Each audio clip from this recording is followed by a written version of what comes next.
Welcome to this immersive explainer. Today, we are setting out on a truly epic, deep dive into the brilliantly layered lore of the Dreamweaver universe. Seriously, if you want to untangle wildly complex systems of magic, deep theology, and cosmic warfare, you are absolutely in the right place. We are going to unpack the nuts and bolts of this universe, starting from the intimate, internal battles of single characters and scaling all the way up to the grand theological ranks of angels that govern the entire cosmos. It's a lot of ground to cover, but it is so worth it. Let's dive in. So I want you to start by thinking about this. It's a fascinating question, isn't it? What actually happens when the human psyche, your own personal inner identity, physically manifests as a magical weapon, or even scales up to become a cosmic law? This is the central premise we're going to be exploring today. Throughout this entire explainer, I want you to keep the recurring core themes of choice and balance right in the back of your mind. Because in the Dreamweaver universe, internal choices don't just shape your character's personality, they literally, physically, shape the outward reality of the world around them. Here is our roadmap for today. We're going to hit 4 main areas. First, the magic of balance. Second, the evolution of sigils. Third, the Sagittarius system. And finally, number 4, the celestial hierarchies. All right, kicking things off with Section 1, the magic of balance. Now, the magic system here is incredibly dangerous. It is not something to be taken lightly. Take the Seal of Indrogen, which is also known in the lore as the Seal of Awakening. In the source text, a character named San unlocks this limiter, and you guys, his physical transformation is nothing short of a massive Jekyll and Hyde-style manifestation. He suddenly wears armor made entirely of flowing water, but at the same time, he has a cape made of torrential fire, an insignia of pure golden light, and his face is completely cloaked in impenetrable shadow. The absolutely crucial point to understand here is the mechanic behind this form.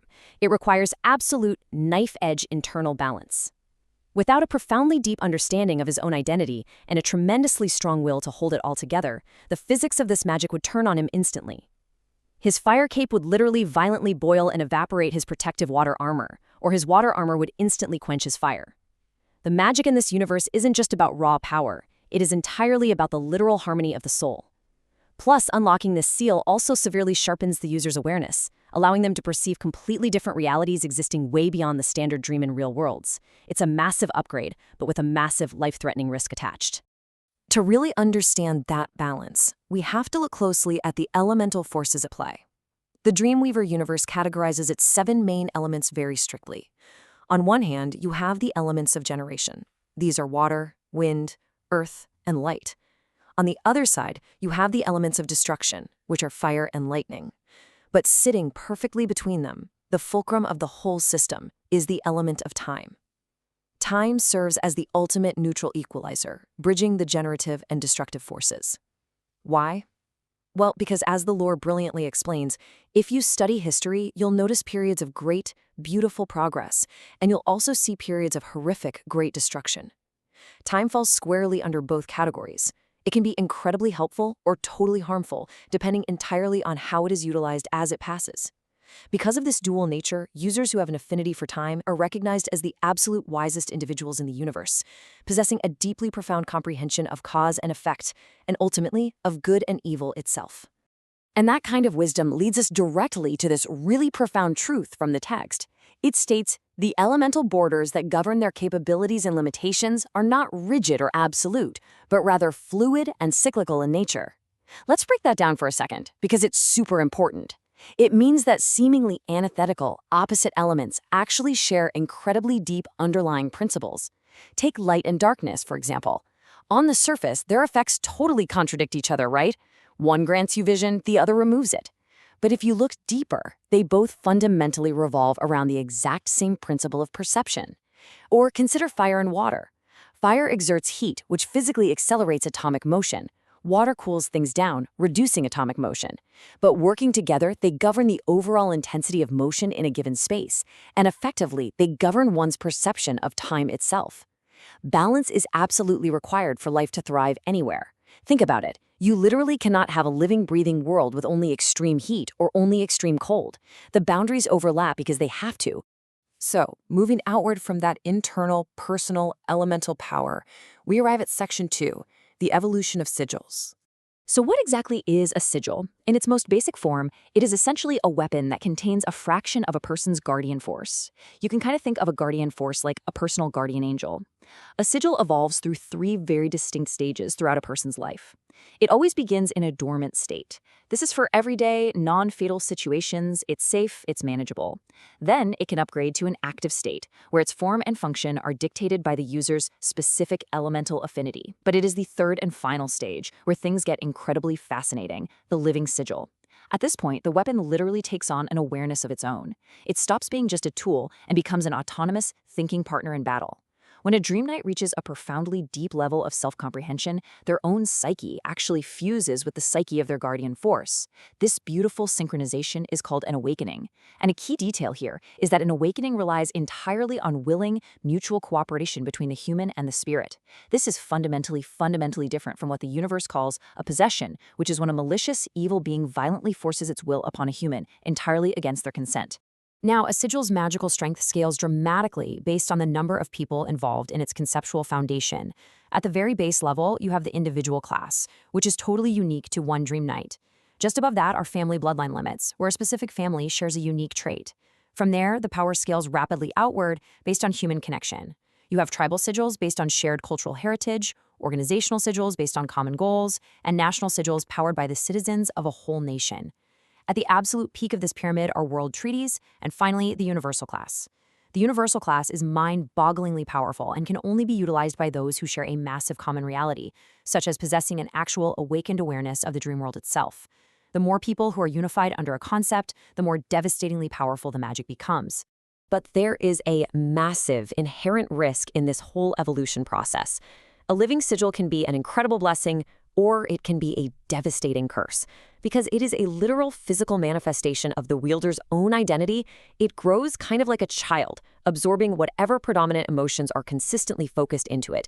If it's developed positively, with confidence and clarity, it protects you fiercely. But if it's developed with intense negativity, anxiety, or self-hatred, it transforms into a cursed weapon. And this cursed weapon is fully capable of inflicting debilitating status effects right back onto its owner. The weapon can literally turn into its wielder's worst adversary. It connects right back to our core theme from the beginning. Ultimate power in this universe is entirely dependent on choice. The character Ciela Solstice actually learns this terrifying lesson firsthand, coming to the harsh realization that her own deeply buried self-doubt could forge a weapon designed to destroy her from the inside out. Now that we understand just how deeply personal and philosophical this magic really is, Section 3 introduces a major tactical and narrative shift. Let's look at the Sagittarius system. In the lore, our heroes find themselves dealing with an overwhelming enemy force, the Weaver of Calamity's Nightmare Army. This army has completely enslaved the heroes' villagers, locking them away inside an impenetrable fortress. So how do they save them? They get creative and they combine constellations. By integrating the Gemini system, which handles communication, with the Taurus system, which governs physical stats, and linking all through the Leo system for network integration, they create this brilliant advanced stat monitoring setup. This effectively creates a magical HUD that allows the heroes to secretly track the captives from miles away. It's genius. If the villagers suddenly show a fatigue stat spike, the heroes know they are being subjected to cruel manual labor. If a fear stat pops up, it implies immediate, real-time intimidation by the guards. They can monitor exactly what debilitating debuffs the enemy is inflicting at any given second, giving them a massive tactical advantage without ever setting foot inside the walls. And this monitoring system sets up what has to be one of the most brilliant and honestly hilarious tactical maneuvers in the entire source material. Through their tracking, the heroes realize that their captive people actually have a dormant genetic immunity to the enemy's poison. This is thanks to an ancient consumption of phoenix tears by their ancestors. To trigger this immunity, they secretly use their Leo network system to hack into the fortress's supply lines and assign specific food rations to the captives. For 13 straight days, they secretly feed the prisoners phoenix tear-infused lemonade, boiled eggs, and nuts. It's so absurd, but it works perfectly.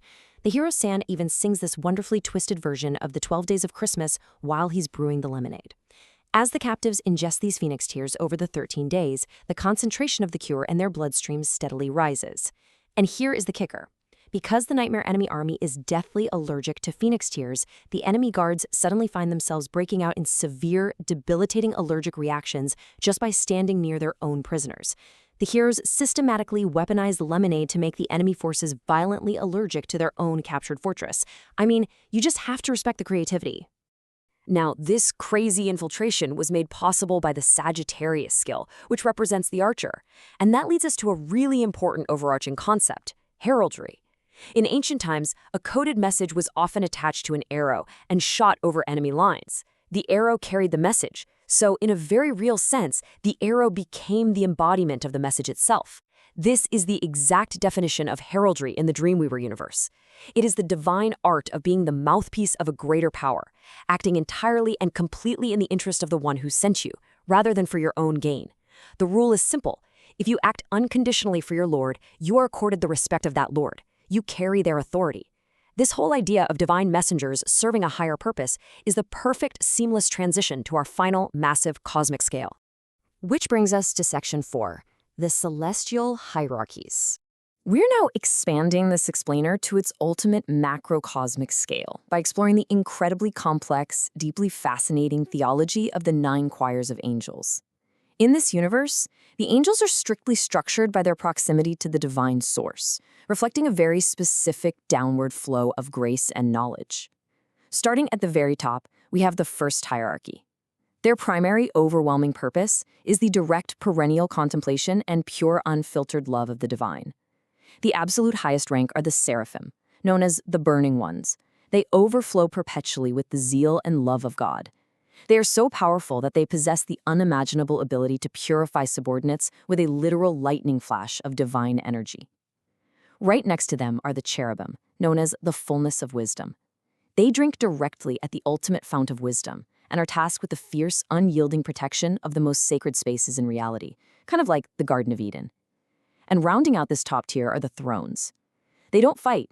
Instead, they ensure the deepest tranquility and serenity, forming the absolute, unshakable, stable foundation upon which all divine authority and justice rest. From that top tier, the divine knowledge flows downward to the second hierarchy. You can think of them as the crucial cosmic bridge, the ultimate administrators of reality. Their job is the active governance and administration of the physical cosmos itself. First in this tier are the dominions. They fiercely regulate and dispense divine authority, basically acting as the managers who impose what must be done upon the lower choirs. Then you have the virtues, who are known for their incredible, unyielding strength. They are specifically associated with the actual working of miracles on a cosmic scale. They govern creation, maintaining the laws of physics, and controlling the intricate movements of celestial bodies, the elements, and the shifting of the seasons. Finally, in this middle tier, we have the powers. These are the celestial combatants, the heavy hitters in the spiritual war. They are warrior angels tasked explicitly with imposing order and violently curbing the demons and evil spirits who constantly strive to impede the divine plan. Finally, that cascading divine grace filters all the way down to the third hierarchy. These are the angels defined by their direct proximity and intimacy with us, with humanity. At the top of this earthly tier are the principalities. They take those massive universal laws and apply them to large-scale human affairs, fiercely guarding nations, states, and ensuring that earthly leaders actually wield their power for the benefit of their subordinates, rather than for tyranny. Below them are the archangels. These are the leader messengers. They act as the great heralds who receive massive prophecies and deep mysteries from the higher orders and announce them directly to mankind. And at the most intimate, personal level, we have the angels, or guardian angels. They are closest to mankind, appointed to guard individuals day in and day out, defend against temptation, and inspire personal fidelity. And here is the amazing connection. These are the very same guardian forces we discussed all the way back in Section 2, deeply tied to a person's individual, living sigil. So why does all of this actually matter to the story we've been tracking? Well, because this incredibly intricate celestial system perfectly, flawlessly mirrors the underlying laws of the Dreamweaver universe and, by extension, mankind's deepest spiritual duties. Think about it. The first hierarchy focuses purely, 100% on the love of the Creator. The second hierarchy acts as the necessary mediator, bridging the massive gap between the celestial and material realms. And the third hierarchy works constantly to sanctify humanity, which perfectly mirrors the command to love one's neighbor. It is a completely unified system. From the smallest, most personal drop of water armor forged by a single character's balanced mind, all the way up to the grandest, universe-shaking seraphim, the entire universe is bound by the exact same geometric rules. And that brings us perfectly full circle for today. As the character Ciela Solstice notes in the lore, her family name literally translates to choice. In this universe and in ours, you decide the person you want to be. Remember, your shadow only grows darker if you have secrets you're trying to hide. So as we wrap up this explainer, I want to leave you with this really provocative thought to ponder. If your deepest thoughts, your current level of internal balance, and your daily moral choices suddenly physically manifested right now as a living sigil, what exactly would you be looking at?